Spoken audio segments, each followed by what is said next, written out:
বলছি রাজনীতি চাল আর জাঙ্গিয়ার ভিতরে থাকা বাল কেউ কিন্তু গুনি দেখে না। কি বলতে চাইছিস তুই? আমি বলতে চাইছি তোমার বাল ফাল গজিয়েছো তো না গুজিয়ে এমএলএ হয়ে গেছো তুমি? বে তুই কাকে কি বলছিস বে?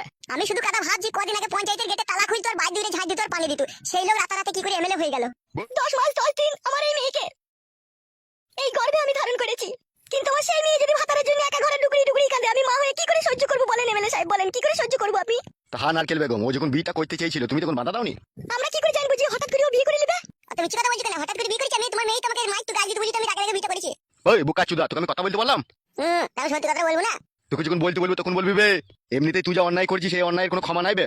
হ্যাঁ বলো নারকেল বেগম।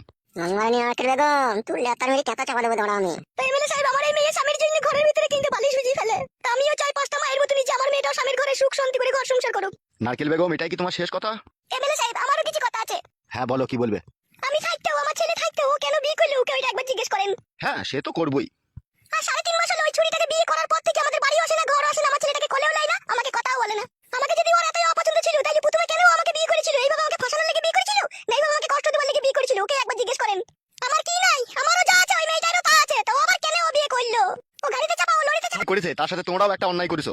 আমরা আবার কিসের অন্যায় করলাম এমএলএ সাহেব? আমরাই তো কষ্টের মধ্যে পড়ে আছি। ওইটাই তো অন্যায় করেছো তুমি। আগে আমাকে এসব কথা জানাওনি কেন তুমি? আগে আমি হয়তো ভেবেছিলাম যে ছুরিটাকে বিয়ে করে এনেছে, হয়তো 2-4 দিন রাখবে, দিন তারপরে ঘরে লাদ মেরে খেয়ে দিয়ে দেবে। কিন্তু না এমএলএ সাহেব, সেটা হলো না। আমার স্বামী আবার জায়গা কিনে ঘর বাড়ি করে দিল, চিরদিনকার জন্য বাসস্থায়ী করে দিল। তখনই আমি মনে মনে ভাবলাম এ ছুরি আর যাবে না আর আমার বেটি আর ভাত পাবে না। তাই আমি মা হয়ে লোকের কাছে বিচার চাইতে এলাম। তোমার মতো লোকের দেখা পেলাম বলে আজকে আমার মেয়েটা ভাত পাওয়ার সম্ভাবনা রয়েছে মনে হচ্ছে। ভাত তোকে দিতেই হবে, ও দেবে না আর বাপ শুধু দিবে। কই রে ঘোড়ার বাড়া কপালি চুদা, এইদিকে তাকা। ভালোই তো রং রসে মেটাচ্ছিস মনে হচ্ছে। এই কথাতে কি বলে জানিস তো? এই ছোড়া এইদিকে তাকা। কথাতে বলে পিড়িতে মজলো মন, কিবা হারি কিবা ডোম। তা হবে বুকাচুদা, এমন পিড়িত করলি নিজের বউ ছেলেকে ভুলে গেলি? হবে, তুই একবারও ভেবে দেখেছিস তুই জন্য কজন কষ্ট পেয়েছে? কেউ কষ্ট পায়নি, সবাই সুখে আছে। সবাই সুখে আছে? তুমি সুখে আছো বলে মনে করে কি সবাই সুখে আছে নাকি? নারকেল বেগম, আমি কথা বলছি তো। ওরকম কথা বলো না। দুটো বিয়ে করে তুমি, কথা থেকে এলো। দুটো বিয়ে করলে দুটো বইয়ের ভরণ পোষণ নিতে হবে, আর না নিতে বললে বিয়ে করার কোনো মানে হয় না। এইখান কি নারকেল বেগম এসব মানুষগুলিকে জোগাড় করলো কি করি রে? হবে, তোর এত হিম্মত পাস কোথা থেকে বে? একটা কথা বলবো এমএলএ সাহেব, আপনাকে যদি কিছু মনে না করেন? তুই আবার কি বলবি বে, বল।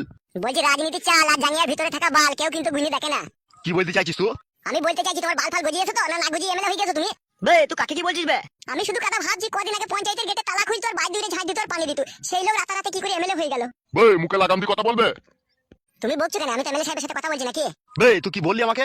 আপনি কি বললেন এমএলএ সাহেব যেটা এত হিম্মত পাস কোথা? হ্যাঁ তা ঠিকই তো বলেছি বে, তুই এত হিম্মত পেলি কোথা দুটো বিয়ে করার? দুটো বিয়ে করতে গেলে হিম্মতের প্রয়োজন পড়ে না, ঘৃণার প্রয়োজন পড়ে। আর সেই ঘৃণা আমার ছিল গলা অব্দি, টুটি অব্দি ছিল বলে আজকে আমি দুটো বিয়ে করতে পেরেছি। ও এমএলএ কাকা, কি হলো বে? শালা হারামি মানুষের পিলি চুমকি দেয় মনে হচ্ছে না। এত দড়ি হেপে এলি, কি হয়েছে কি? না কাকা, তোমরা কথাটা বললাম, মিটিং করলাম, দি লাস্টে বলবো।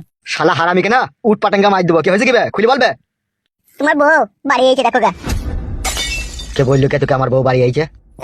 আমি কানা নাকি? আমি চোখে দেখতে পাই না নাকি? আমি যে চোখে দেখলাম। এসব কি বলছি রে? হইতেও পারে বড় ভাই, যে বোকা চোদা লিয়ে গেলো সে তার জমিদার নয় যে আপনার বউকে সারা জীবন খাওয়াবে পড়াবে, খাওয়া দাওয়া শেষ ওই জন্য পাঠিয়ে দিয়েছে। এমএলএ সাহেব, তাইলে আমার এই মেয়ে সংসারটা কি হবে?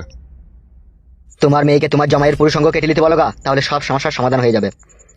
শোনো, যেটা বলে না পারবা সেটা করলে মারতে হবে। কি বললাম বুঝতে পেরেছো? জি এমএলএ সাহেব, বুঝতে পেরেছি। ঠিক আছে, এখন যাও।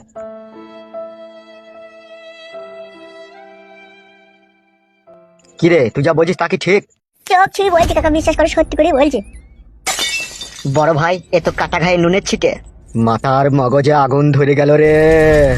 কি কথা শোনালি রে ফালতু? মাথায় নষ্ট।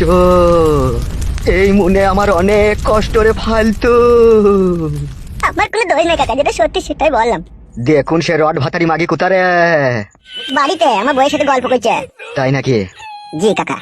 বে বুকাচ্চুদা, তাকে কথা বলতে পারছি না। তোমার বউ বাড়িতে আছে, তুমি যাবাতে চলো আমার সাথে। কইছো দেখ